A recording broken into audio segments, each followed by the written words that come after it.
tous, j'espère que vous allez bien. Moi personnellement ça va très bien, puisque je vais vous présenter mes nouvelles acquisitions du mois de novembre. Et oui, cette vidéo c'est le book haul du mois de novembre. Alors comme d'habitude, j'ai fait de nombreux achats dans de nombreux genres, de nombreuses maisons d'édition, et donc j'ai décidé de vous présenter ce book haul en divisant mes acquisitions en 3 catégories. La catégorie développement personnel, la catégorie roman et enfin les beaux livres. On commence tout de suite avec les livres de développement personnel. Tout d'abord, je vous présente mon sac Le reflet de mon âme de Dominique Laureau.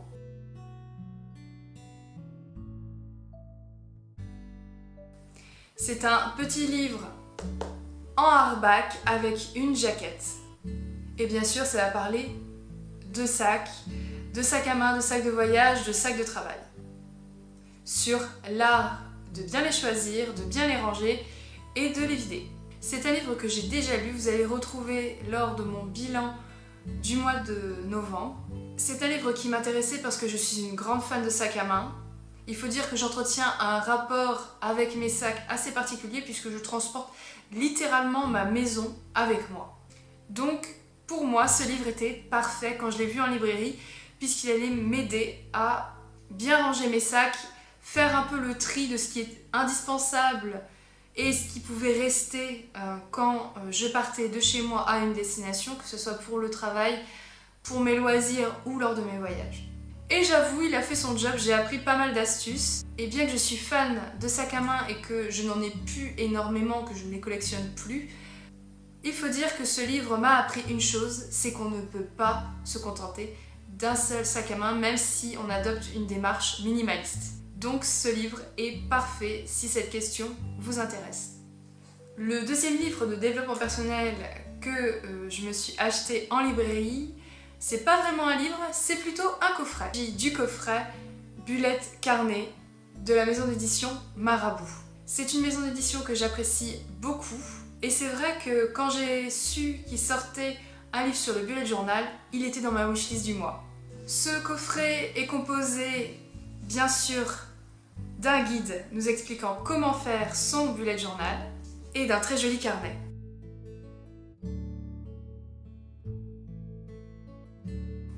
Bien sûr, vous n'êtes pas obligé d'acheter le coffret qui est à 15,90 €, vous pouvez vous contenter uniquement du guide qui coûte 9,90 €. Mais étant fan de carnet, vous vous doutez bien que quand j'ai vu le carnet qui accompagnait le guide, j'ai pas hésité, j'ai pris le coffret et j'ai une confiance aveugle pour les éditions Marabout.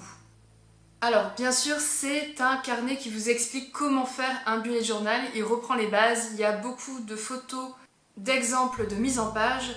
La seule chose que je tiens à préciser, à la différence des autres carnets de bullet journal que je vous ai présentés dans les vidéos précédentes, c'est qu'il a été écrit par une américaine, donc les pages exemples sont en anglais, mais le texte général du livre est en français. C'en est tout pour mes achats sur le développement personnel, on va passer tout de suite au roman. Alors pour ce mois, j'ai été vraiment inspirée, influencée par de nombreux blogueurs et booktubeurs que je suis. Et j'ai également trouvé des pépites, donc je ne pouvais que craquer. Vous allez comprendre tout de suite pourquoi. Tout d'abord, on ne change pas une équipe qui gagne. J'ai trouvé en occasion 2 livres d'Amélie Nothomb. J'ai trouvé Mercure,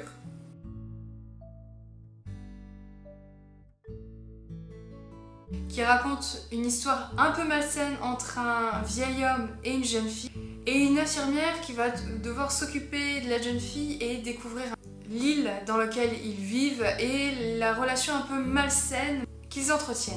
C'est du Amélie Nothomb, elle adore nous mettre dans un univers un peu glauque, un peu malsain, toujours avec 2 personnages en opposition, et ce livre m'a longtemps intriguée. Et je suis très contente d'avoir trouvé cette édition avec cette couverture tout aussi mystérieuse. Et j'ai trouvé Le Fait du Prince, toujours d'Amélie Nothomb.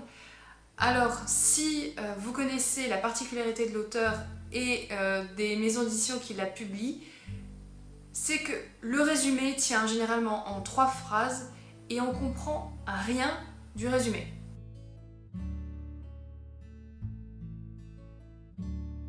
Mais bon, c'est pas grave, je vais plonger là-dedans, c'est l'un de ces récents.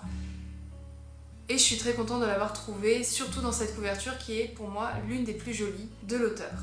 J'ai également acheté En voiture Simone, qui est une lecture légère, ici au livre de poche, mais vous connaissez peut-être sous le titre Nos adorables belles filles.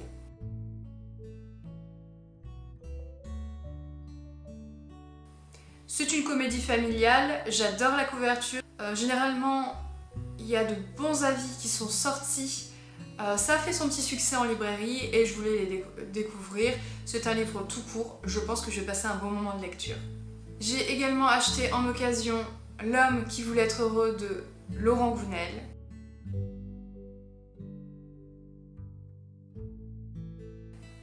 Alors, j'aurais pu le mettre dans la catégorie développement personnel.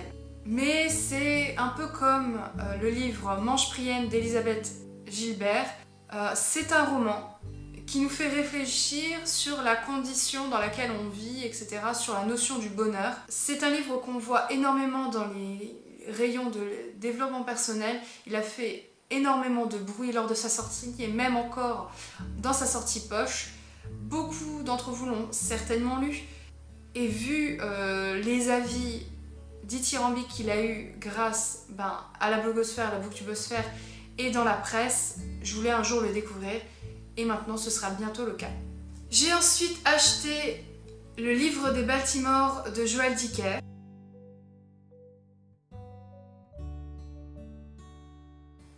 Oui, j'ai la vérité sur l'affaire Harry Kéber du même auteur, qui est le tome 1 de cette saga, pour l'instant une duologie. Donc on va suivre le héros principal qui est un écrivain. Ici c'est un tome 2, mais il semblerait qu'il se passe avant, ou en tout cas l'histoire qu'on retrace se place avant la vérité sur l'affaire Harry Kéber. Bien que je n'ai pas encore lu son premier best-seller, j'ai un ami qui me l'a conseillé, qui m'a conseillé aussi la vérité sur l'affaire Harry Kéber.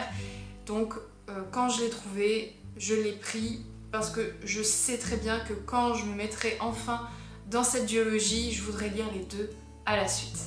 À mon plus grand étonnement, j'ai trouvé en occasion un livre de la collection Électrogène. Il s'agit de Bramless. Je suis hyper heureuse de l'avoir trouvé. Il a une tranche orange pour celui-ci.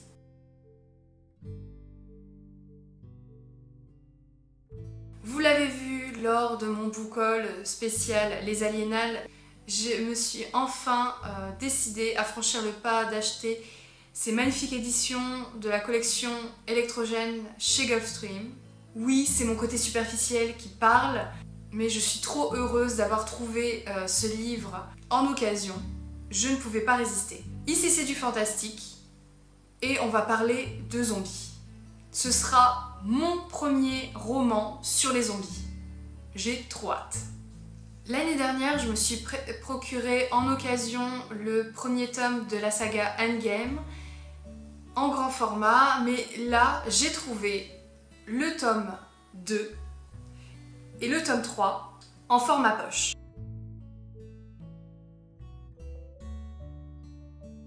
Bon, c'est vrai que niveau superficialité, voilà, il y a une différence de format, mais clairement pour le prix, je n'ai pas hésité et surtout que l'état était excellent.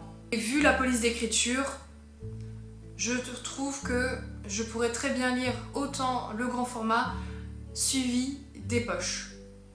Et la question du ça fait pas très beau dans ta bibliothèque, je suis pas très regardante sur les formats, la différence de format, donc ça passe. Et étant donné que j'adore le doré, c'est vrai que je suis très contente de l'avoir en grand format, et bien que les tomes 2 et 3 sont très jolis, ils rentrent tout aussi bien dans la bibliothèque en poche.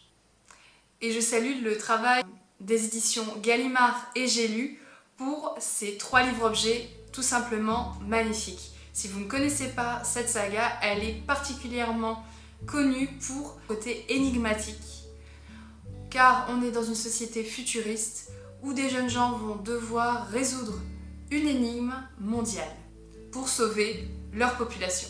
J'ai également craqué pour Comme l'Obsidienne, ici chez les éditions France Loisirs, mais vous pouvez retrouver ce one-shot chez les éditions Rebelle.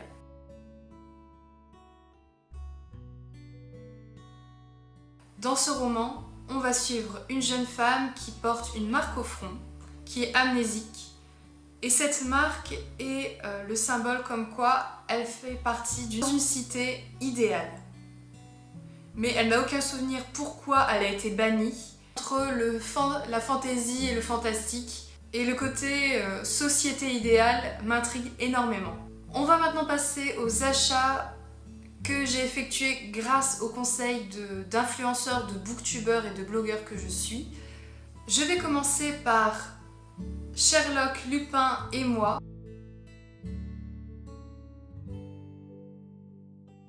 C'est un très joli roman jeunesse où on va retrouver Irène Adler, qui est entre guillemets l'autrice fictive de ce roman, Sherlock Holmes et Lupin.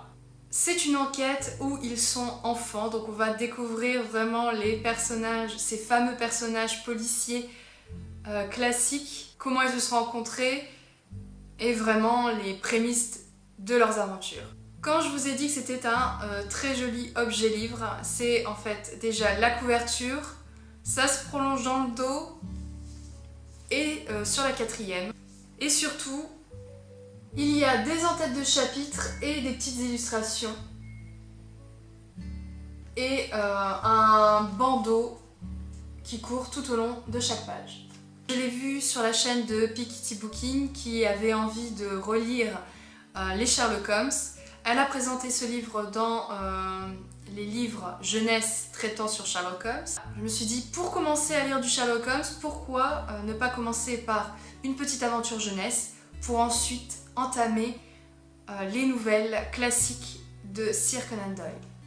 J'ai également acheté, sous les conseils de Harry Things, Cell 7.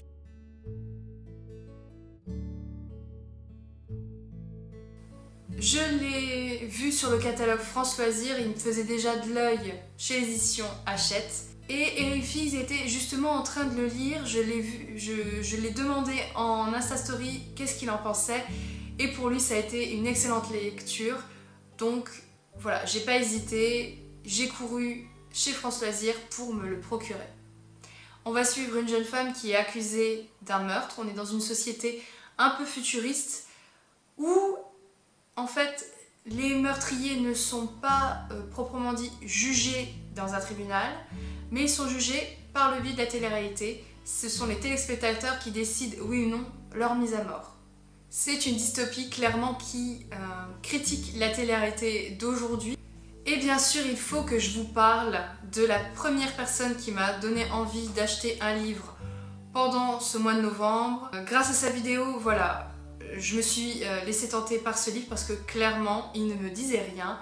Il s'agit de la duologie Les Oubliés, ici dans un format unique, et en fait c'est une duologie.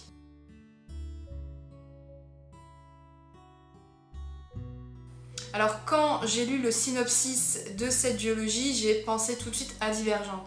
Mais grâce à la vidéo avis de Valou de la chaîne et du blog Intemporel, elle m'a carrément donné envie de lire parce qu'elle a parlé d'originalité, de dystopie qui sortait de l'ordinaire et en plus c'est écrit par une auteure française. Alors bien sûr ce livre au départ ne me disait rien, mais vu la vie dithyrambique, je ne pouvais que craquer. Et surtout que c'est un tome qui paraît unique, mais je pourrais lire les 2 tomes en même temps. Alors vous avez compris maintenant que je regardais beaucoup de vidéos, que je lisais pas mal de blogs et d'avis et que je vais souvent en librairie, que je note pas mal de livres sur mes wishlists, que généralement je note les coups de cœur de pas mal d'influenceurs. Et il y a particulièrement un livre, une saga, une duologie qui a capté mon attention du fait de son thème original sur l'écologie. Il a été présenté par Salomé et également par Pico Books. J'ai pris la version intégrale de Toby Loveness. C'est vraiment grâce à la vidéo de Salomé Coup de cœur et de Pico Books que j'avais envie de découvrir l'œuvre de Timothée de Fontbelle. Alors c'est un très bel objet livre, c'est une intégrale, mais vous pouvez retrouver le tome 1 et le tome 2, donc c'est une duologie, en poche ou en grand format, séparés.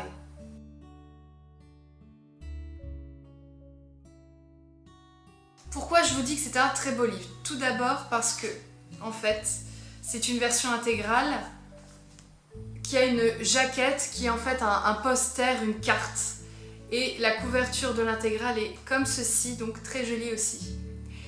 Et surtout, il recèle quelques illustrations de François Place et le texte est écrit par Timothée de Fontbelle.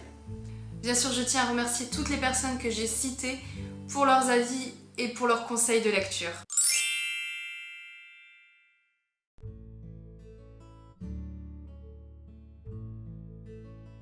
Et enfin, je termine par le beau livre que j'ai acheté dans ce mois. Ce fut un véritable craquage, mais voilà, j'étais obligée, c'est une occasion en or que j'ai faite. J'ai trouvé le catalogue d'exposition Il était une fois Walt Disney.